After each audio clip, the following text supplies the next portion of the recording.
চলো আজ এটা আনবক্সিং করতে করতে কিছু শেয়ার করা যাক। আমি তোমাদের বলেছিলাম যে আমার বার্থডে, তো আমার বার্থডের জন্য আমি একটা কাস্টমাইজড কেকও অর্ডার দিয়েছিলাম। আর আমার মায়ের বার্থডে যেহেতু সেম ডেটে, তো আমি দুটো কেকের অর্ডার করেছিলাম।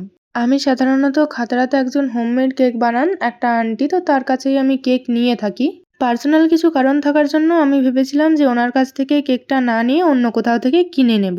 আমি চাইছিলাম একটা কাস্টমাইজ বেন্টো কেক, কিন্তু কোথাও না পাওয়ার কারণে আমি ওনাকেই মেসেজ করি যে আপনার কাছে কি অ্যাভেলেবেল আছে। উনি আমাকে বলেন কেকের বক্সটা অ্যাভেলেবেল নেই। তারপরে আমি আর ওনাকে কোনো মেসেজ করিনি, উনি আমাকে নিজে থেকেই 5th মে মেসেজ করে বলেন যে হ্যাঁ, বেন্টো কেকের বক্সটা চলে এসেছে, তুমি অর্ডার করতে পারো চাইলে। স্বাভাবিকভাবেই আমি বলি যে ঠিক আছে, লাগলে আমি জানাচ্ছি। তারপর আমি 9th বা 10th মে ওনাকে মেসেজ করে বলি যে 12th মে সকালবেলা আমার একটা বেন্টো কেক লাগবে। তো উনি আমার কাছে অর্ডারটা নেন। তারপর আমি ওনাকে জিজ্ঞেস করি যে কোনো অ্যাডভান্স করতে হবে কিনা, তো উনি আমাকে জানান যে না, এখন কোনো অ্যাডভান্স করতে হবে না। 11th মে পড়েছিল মাদার্স ডে, আর 12th মে আমার আর আমার মায়ের বার্থডে তো একসাথেই, তো সেজন্য ভাবলাম মায়ের জন্য একটা কেকের অর্ডার দিয়ে দিই।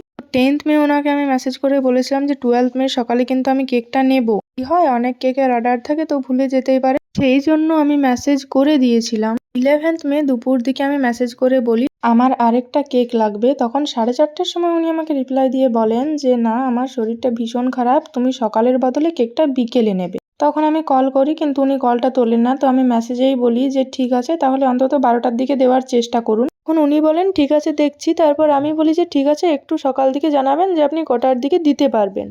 তারপর ওনাকে আমি রাত্রির ওই 9টা 9:30টার দিকে মেসেজ করে বলি যে আপনি সকাল 9টার মধ্যে আমাকে কিন্তু জানাবেন যে আপনি কটার দিকে কেকটা দেবেন। তারপর 12th মে উনি আমাকে সকালেই ফোন করেন 7টার সময়।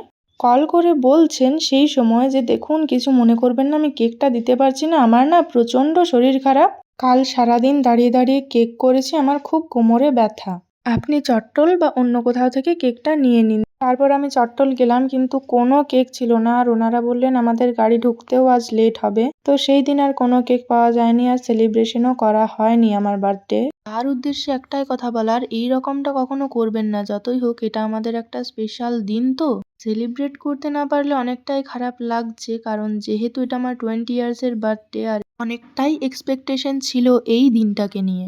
যাই হোক, কি আর করা যায়, সবটা মেনে নিয়ে তো এগিয়ে যেতেই হবে।